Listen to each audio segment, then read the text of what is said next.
Well, it seems the Rangers moved Georgiev. Yay. I am actually happy. Georgiev was moved yesterday, hours before the draft, for a 2022 third, fifth, and 2023 third. Now, the 2023 third was used today. It was third round pick number 97 used on center Bryce McConnell Barker. Doesn't say where or who, but that pick was used. I don't think the fifth rounder has been used yet. Actually, it might have been. It might have been Mancini or Barbashev picks, 159 and 161. I don't know if they were. I haven't heard that they were.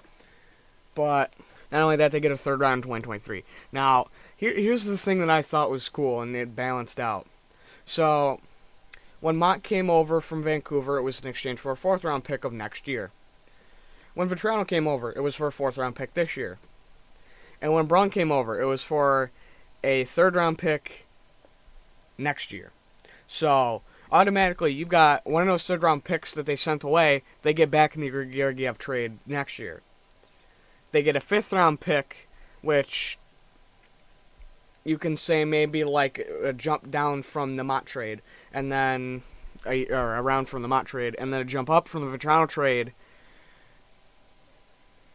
to the third round from where the fourth rounder would have been, and the fifth rounder that we sent from, our fourth rounder we sent from Mott would be moved to this year. So really, all we did was move a fourth round pick down to the fifth round to this year, and moved a fourth round this year up to a third rounder, and then got a pick next year in exchange for an earlier pick.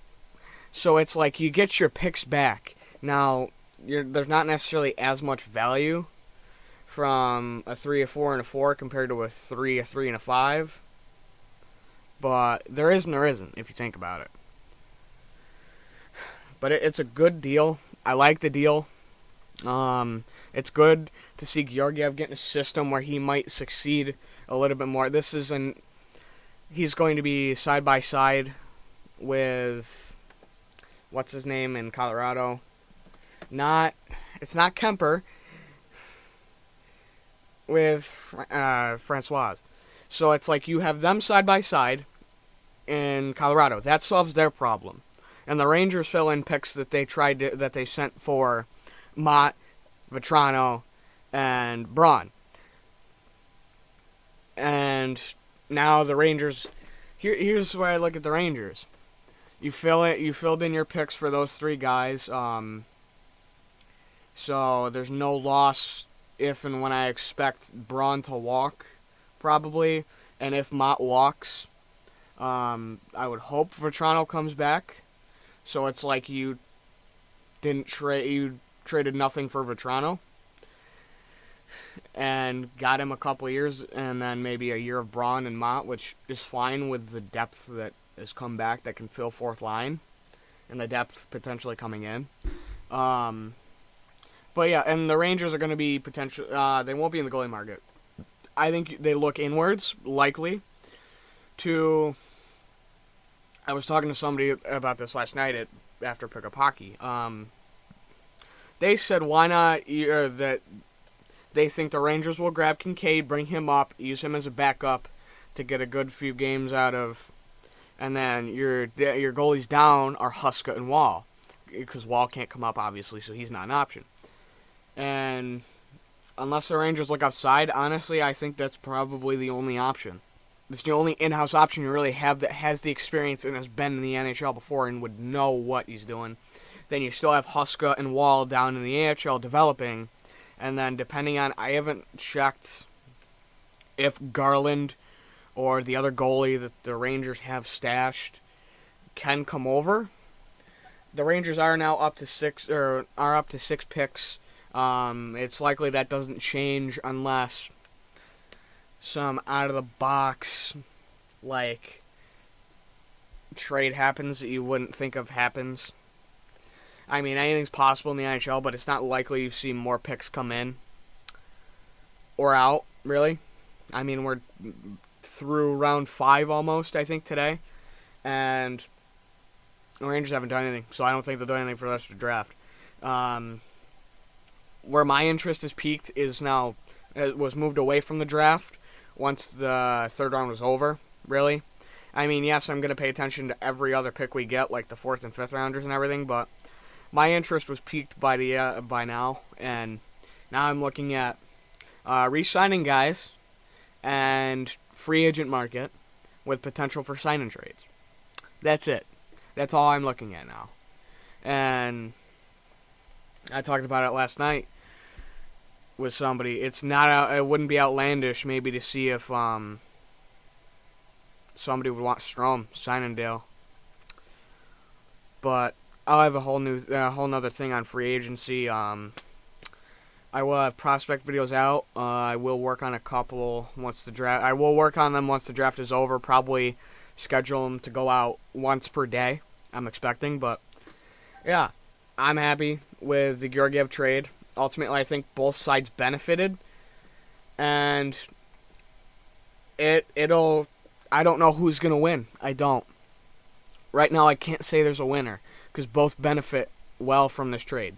The Rangers get rid of a goalie that they probably wouldn't be able to sign unless he would have taken a pay cut. And I think part of the reason he was dealt was because they went up to him and said, if you're willing to stay here on a contender, you have to take a pay cut. And he said no, or Drury potentially got the most he wanted out of a trade that would be for Georgiev, and he said, all right, we'll do it. I don't know that, but that's what it kind of looks like to me, of probably one of those two. But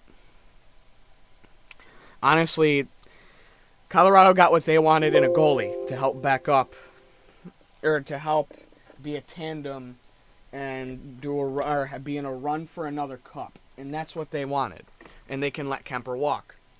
And then you have the Rangers that get picks in exchange, and they get what they feel is good enough compensation to move him. So and they used 2 of those picks today. So ultimately, in a way, it's a win-win. And I would be happy if I was Colorado, and I would be happy if I was New York, because I think he'd benefit a little better over in Colorado because, well, here it's a different style of game going from one conference to the other. It really is. The East is more of a slower slower bang around kind of conference where you're going to see a lot more of the hitters, as to where the Western is more, it's all speed and tons of it. So it's like it's 2 different conferences. I think it could benefit Georgiev. It could hurt him. It depends on how he kind of shows up. And that was the big thing of inconsistencies with Georgiev, because he'd have one stretch where at one point he had 44 plus saves in a 40 plus shot game. 40 plus saves in a 40 plus shot game. Probably, I think it was up there with save numbers, like some of the best in the franchise. And then you have other nights, and then you have streaks where he's just like, I forgot how to play goalie. But it's another starter coming out of New York. I mean, it's following what New York's done for years. It's just produce backups that turn into potential starters, and here's another one. We'll see how it works, and we'll see who New York tries to groom for the next backup. I mean, this will be a fun situation to watch play out. Anyways, I will be back later in the week with more content.